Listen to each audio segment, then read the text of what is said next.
વાર્તા में। The theme for this year's economic survey is wealth creation.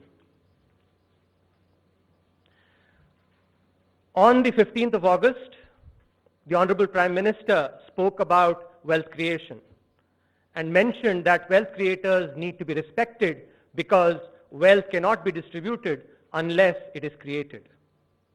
The Honorable Finance Minister also insists that those who create wealth are indeed India's wealth. Inspired by these ideas, this year's economic survey, the theme is wealth creation. The cover of the economic survey, which is lavender, captures the 100 rupee new note, which is in this color, and combines the old with the new. The rupee symbol also captures the same theme about wealth. You have, so that is indeed the color as Sanjeev is showing, the principal economic advisor. The economic survey, as I will explain in detail, is a synthesis of the ideas of old and new. As I just mentioned, the lavender color captures basically the new 100 rupee note together with the old note which has been around for very long. And in terms of ideas, the economic survey combines contemporary evidence that I'll share with ancient ideas. Therefore, it's a synthesis of the old and the new. But before I actually get into describing in detail the ideas in the survey, let me spend some time talking about the current economic scenario. There has been a slowdown in the Indian economy. Part of it is because of the global economy itself slowing down. You see here the world, the advanced economies, the emerging economies, and all groups of countries have actually slowed down in 2019 when compared to the averages for 2014 to 2018. In a globalized economy, India has also felt that effect. But there is one important aspect on which I will delve into greater detail, which needs attention from the perspective of the Indian economy, which is the financial sector. This chart shows the share of corporate loans in non-fruit credit starting from 2007 to 2019. What is quite relevant here to notice is this boom and bust, with 2013 being the peak when the share of corporate loans reached their peak. After that, it has decreased. Now, what is the impact of this on investment? If you want to understand the impact of this on investment, we can do the following exercise, which is take a 10-year period, split it into two 5-year halves, look at the credit that a firm takes in the first 5 years, and then correlate it with the investment that the firm does in the next half. Now, if suppose the credit that they've taken actually is affecting investment negatively in the next 5-year period, then you should see a negative correlation with 2013 as being the break year. And that is the exercise that is being shown in the table. This is the result from regressions that we've run. What you see clearly is that it is indeed 2013 and the 10-year period from 2008 to 2017 where there is this negative correlation. In other words, firms that actually borrowed a lot more from 2008 to 2012 were indeed the firms that also actually invested less from 2013 to 2017. Now, how does this affect GDP growth? As we had showed in the last economic survey on the virtuous cycle, the virtuous cycle originates from private investment, which affects economic growth with a lag, and thereby consumption, and that's how the virtuous cycle proceeds. Now, what is important here is what is being shown on the right, which is the correlation of investment with GDP growth, with both contemporaneously and with lags.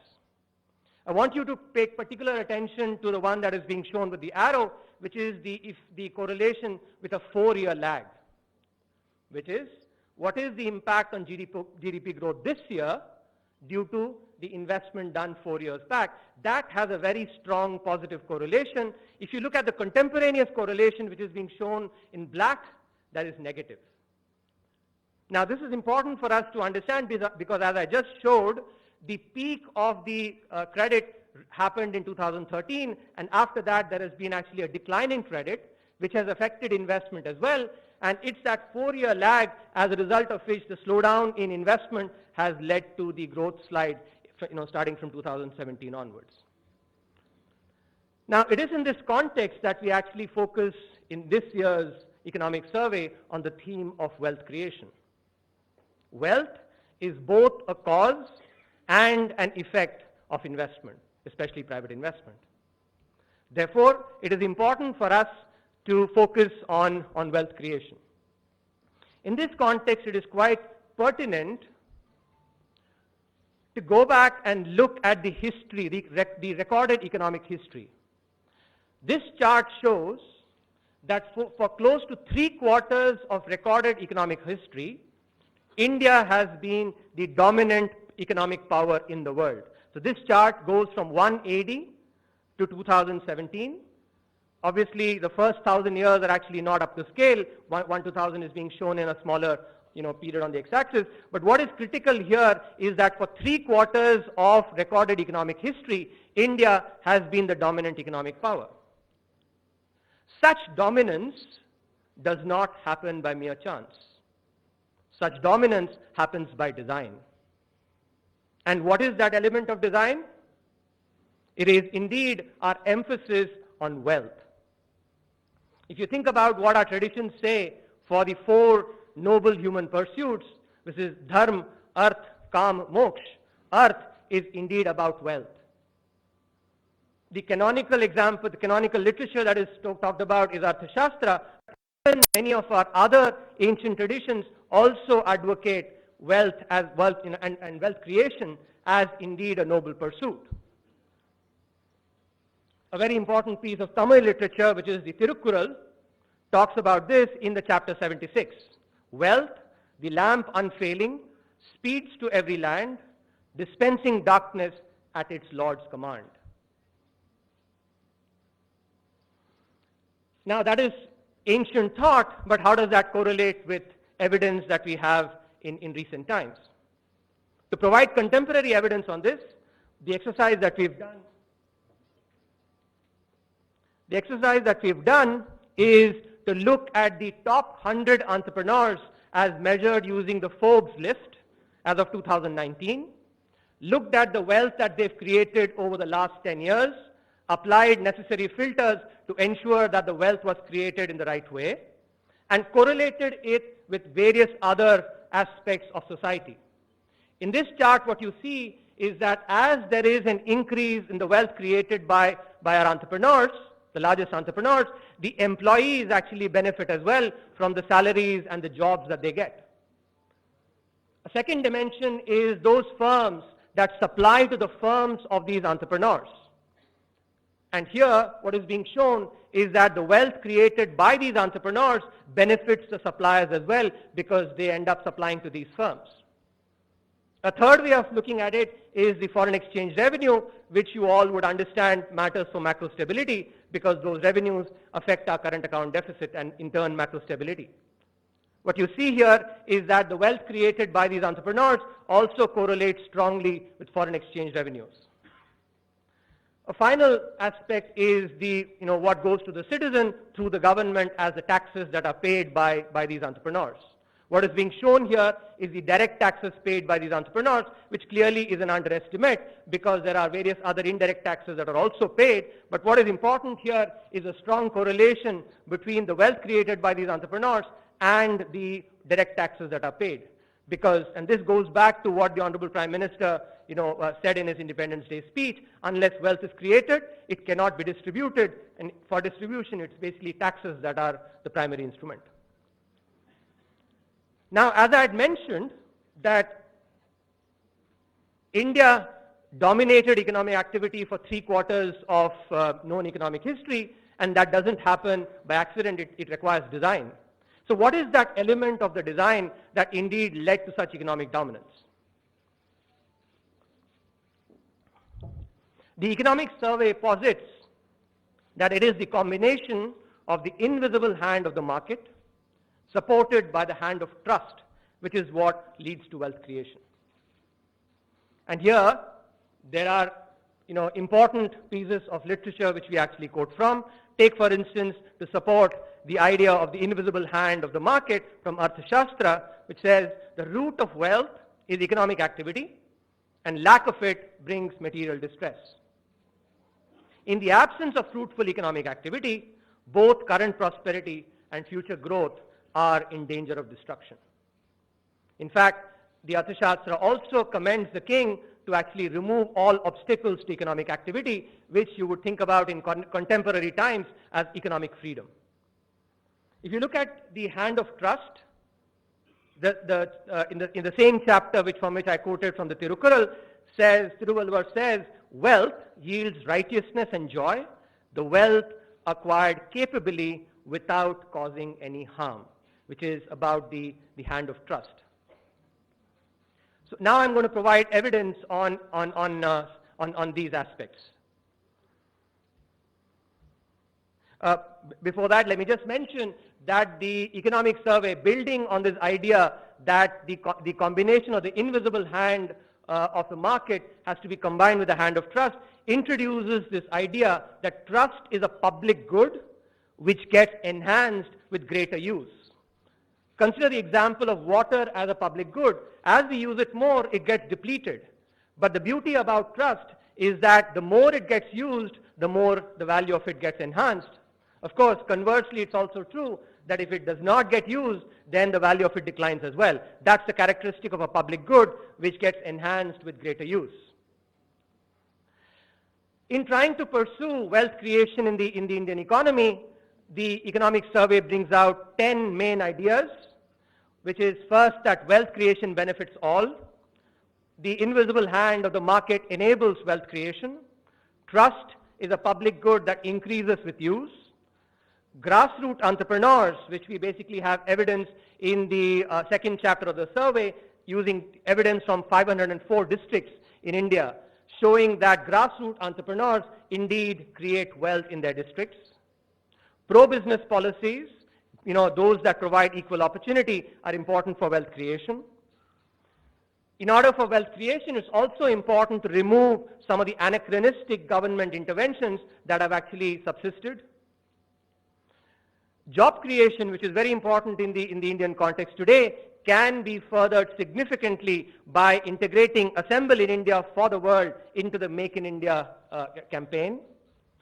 The survey goes into great detail about how the ease of doing business can be enhanced by implementing specific suggestions to bring India within the first 50 in the rankings in the World Bank's ease of doing business rankings. The survey highlights that the banking sector, when you compare the size of the economy, is at this point subscale, and that is something that we need to think about. Finally, in keeping with the spirit of making economics relate to the common person, the economic survey brings the idea of thalinomics, which is the economics of a plate of food in India. Let me give you some evidence about the role of the invisible hand of the market in generating wealth. Of course, India's GDP and GDP per capita have increased significantly after liberalization. In this chart, what is being shown is the wealth that is created from the perspective of the stock market. What is quite interesting to note here, what is being plotted, is every milestone that the Sensex achieved. 5,000 milestone. If you notice the first half, which is the phase 1 accelerated growth, while it took about 170 months for the first milestone of 5,000 to be reached, the subsequent milestones were reached much, much faster. And that's the first phase of accelerated growth. By the way, this is not just because of a scale effect. It is the increase in the growth rates that actually accounts for this acceleration. A second phase from 2007 to 2014, when it took about 80 months for the next milestone to be achieved. And then a third phase of revival again, where the milestones are being reached faster. Also notice that the last milestone from 35,000 to 40,000 has taken a little longer, which is actually also reflective of the slowdown in growth that we talked about. A few other examples, if you look at it from various sectors, this shows the banking sector. When the entry of private sector banks was allowed in the early 90s, look at the growth rate in the penetration of credit before and the penetration after. It's significantly higher. Similarly, another example, take the mutual fund sector, which when it was opened up in early 2000s by breaking up UTI, look at the growth rates before and after. Again, significant difference. Another way of looking at the same thing, the impact of economic freedom and openness on generating wealth, is to distinguish various sectors. Here, an apples-to-apples comparison is being made within the transport sector.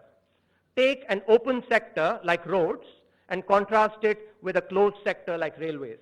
And here what is being shown is the freight traffic. The freight traffic for the open sector increased at exponential rates, much higher than the closed sector, and this effect is even more pronounced when you look at it from the perspective of passenger traffic, where you again find the open sector increasing at much higher rate than the closed sector. So in sum, these and other evidences that are there in the first chapter clearly articulate that the invisible hand of the market really and openness enables actually growth not only at the aggregate level but also at the sectoral level. The other important pillar, as I just mentioned, is the hand of trust. If you look at the Transparency International's Corruption Perception Index, 2011 is when India actually was at its low. If you correlate that with a different way of looking at the same thing, which is there is a break here provided in 2011 when the report on the 2G spectrum allocation was brought out. If you look at it, what is clear here is that connected companies, which are basically which is the line that is shown in red, vis-a-vis those that actually, the purple line for the BSE Sensex, before 2011, the connected companies actually earned much higher returns. But then there is a scissor-like movement after 2011 with the same connected companies earning lower returns since then.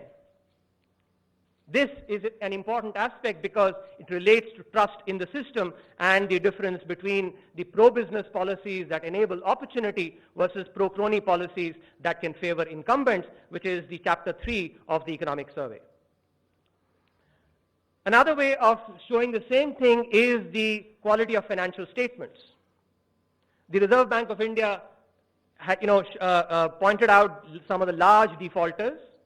What this chart shows is the financial statement quality of these large defaulters, 11 of them, by comparing it with the median financial statement quality in 3 years, 2012, 2013, and 2014, the median level, which captures basically what is the level of financial statement quality for the average firm, vis-a-vis that for these 11 large defaulters. And what is very clear is that even in 2012 to 2014, these indicators of financial statement quality were giving some signs. And it is important in the context of trust to actually keep in mind that when there are large firms whose financial statements are not as dependable, then it creates a trust deficit for other firms as well, because the average investor then starts thinking about the financial statement quality of every firm. A different way of looking at the same thing is by looking at the wealth erosion by willful defaulters, which is being compared with some of the large subsidy heads in the budget. One way of saying this is that if this money were not lost, we could have been spending almost double on our social sector, which benefits the common person. For instance, if you look at the health, education, and social protection, the spending that is done, it's almost the same as that for willful defaulters. Or if this money possibly had been spent on improving the capital, if this hadn't been lost, it could have possibly been spent on capital expenditures in the railways, which again benefits the common person by enabling that person better travel. I was actually talking about telltale signs, for willful defaulters. Here what is being done is the comparison between willful defaulters versus non-defaulters in the top panel and willful defaulters versus distressed defaulters in the bottom panel. And here, if you look at in terms of the disclosure of related party transactions, the promoter holding that is pledged or the loans that are given to related parties, clearly willful defaulters differ significantly from either non-defaulters or distressed defaulters. And these are signs that actually, again, important, which I'll come back to later. One other way of looking at this is the way, take one particular bank that has actually declared a particular borrower as a defaulter, and does another bank reflect the same? This, if you see, from 2014 onwards till 2019, this has secularly increased, which is consistent with the cleanup of the banking system that has happened over the last 5 years. Now let me spend some time on the important instruments for wealth creation that we must rely on. This chart here shows the widespread new firm creation that is happening at the level of districts in India.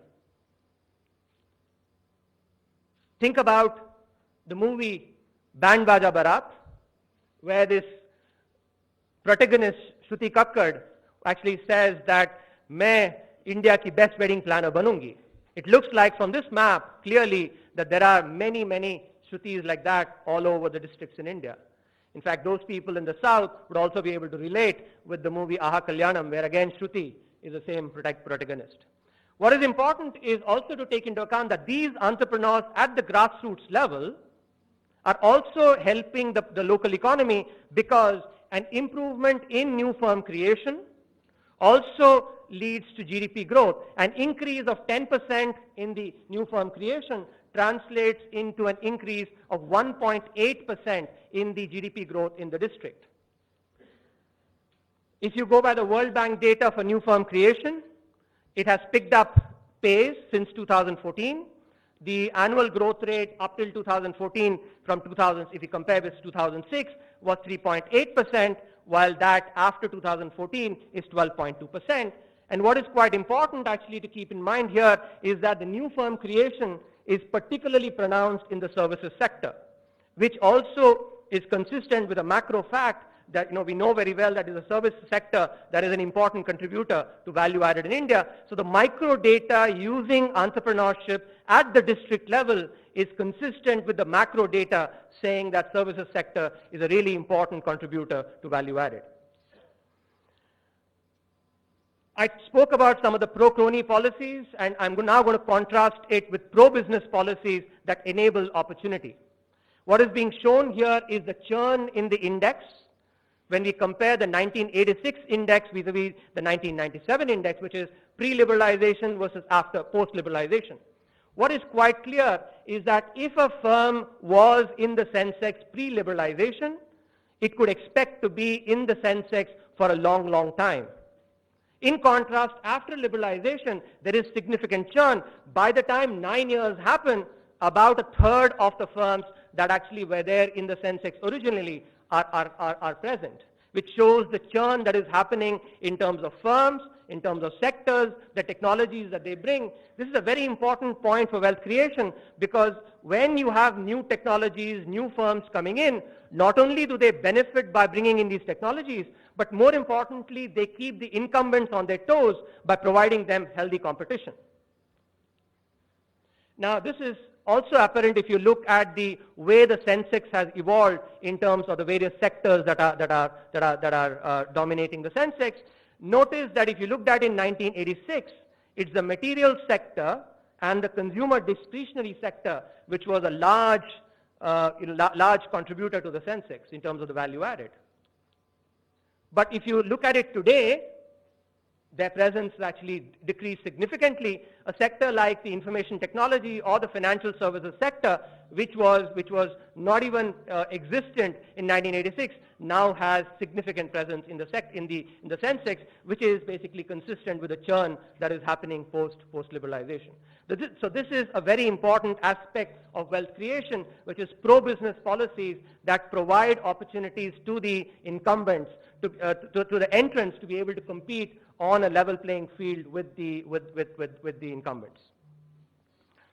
Another important aspect of wealth creation is basically looking at laws that possibly have lost their relevance at this point in time. and look at the unintended consequences that can be created when government intervenes where there is no need for such a thing to happen. One example that I'm going to pick is the Essential Commodities Act, which was enacted in 1955. The Indian economy in 1955 was a very different economy to what it is today. The 1955 India was one that had suffered the ravages of famines, food shortages, and had just emerged, after the Second World War and independence, and therefore the kind of market failures that the economy faced at that point in time were very different from what it is today. Today, India is an economy where food is produced in more than demand, so food shortages are a thing of the past. So it's very important, therefore, to make a distinction between storage and hoarding. If traders are unable to store, then they will not be able to, to basically smooth prices. So this distinction needs to be made. We should not be looking at every storer as necessarily a hoarder. And that is what is important if we have to think about bringing in more investment into the food processing industry, into the storage sector, then this view has to change. And here's the evidence is quite important. If you look at the prices of potato and onion, onion, as you know, suffered a shock, a production shock, but the imposition of stock limits does not really have much of an effect on the volatility in prices. So potato is shown as a control here compared with onion. The imposition of stock limits does not have much of an impact. Now, this is not something that is, of a recent phenomenon. If you go to other instances, if you look at the stock limits that were imposed on gram, in 2006, 2007, or if you look at sugar versus salt, the same pattern is obtained there as well. So the point that is being made here is that some of these anachronistic laws that were actually created at different point in time when the Indian economy was different need to be rethought, and possibly thereby, the cost that they create for the economy can be minimized. As you all would acknowledge, job creation is a very important aspect of the Indian economy, and here's where exports can play a critical role. What this slide does is compares India's performance in exports vis-a-vis China and splits that into the effect of specialization, which is picking a few sectors and really digging deep into it, versus diversification. What you notice here is that the entire difference in export performance between India versus China is accounted for by specialization. China has specialized in the labor-intensive sectors and has thereby created lots of jobs, while India has not been able to do so. India's performance on diversification across product categories is quite similar to China. In other words, when we look at our presence in various product categories, we are doing very similar to China, but the main difference comes from the difference in specialization. And so what is important really is today for us to focus on specializing and picking especially the labor-intensive sectors, which are actually our comparative advantage given the labor force that we have. And for this, the sixth chapter in the economic survey, fifth chapter, makes a very, very clear case for focusing on these labor-intensive sectors. To give you an example, take the iPhone, which is assembled in China. If you take every iPhone, China, the value added that it creates on every iPhone is about $8.50, which dwarfs compared to the value added that Japan or the United States actually creates in an iPhone. But the important effect that China actually has is the scale, which is that every iPhone, almost every iPhone, at least till recently, was assembled in China. So when you take a per unit, which is about $8.50, but multiply it with a large scale, you get exports that are significant, and in the process, significant jobs are created as well. The economic survey this year has actually done an estimation that if India were to actually follow a similar path, and I'll come to why this is the opportune moment, that India can create significant opportunities.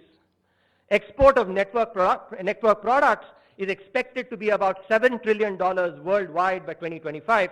Network products are those that are actually manufactured across global value chains. These include industries like telecom equipment, mobile phones, of course, photographic machinery, etc. There are 6 sectors which actually form part of these network products. By focusing on this particular sector, which, as I said, has a market of about 7 trillion worldwide by 2025. India can generate about a quarter of the value added that is required for it to achieve on the export side, the $5 trillion economy, and quite importantly, generate about 4 crore well-paid jobs by 2025 and 8 crore jobs by